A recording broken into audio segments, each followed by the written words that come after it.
Hi, I'm Tracy Reeves, and welcome to your 2-Minute Commit. Today we're going to talk about committing to preserving your culture. And I like to think of culture as your island. And what I mean by that is that you have a certain set of values and behaviors, expectations that you expect people to follow, but you don't hold them accountable to it.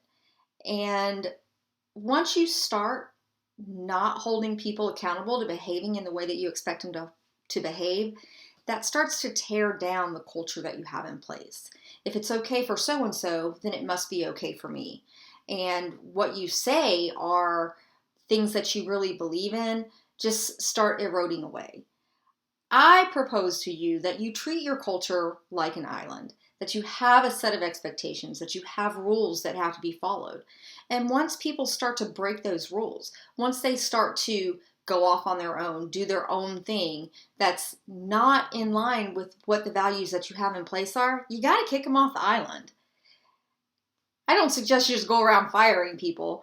First, seek to understand what it is that they can't uphold. Why? Is there a reason that they're not behaving in the way that you think that they should behave?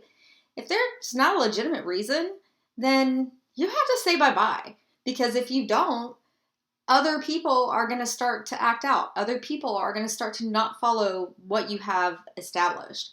When you have those clear established guidelines, you don't change them to appease one person. You hold people accountable to what those standards are.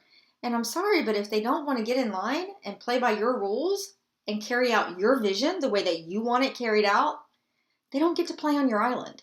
It's that simple.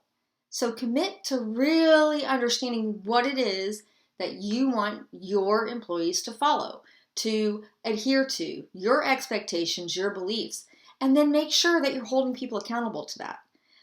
Hope that helps, and I will see you next time. I hope you found value in this video. If so, give me a like, a share, and I'd also love to see any comments you have below.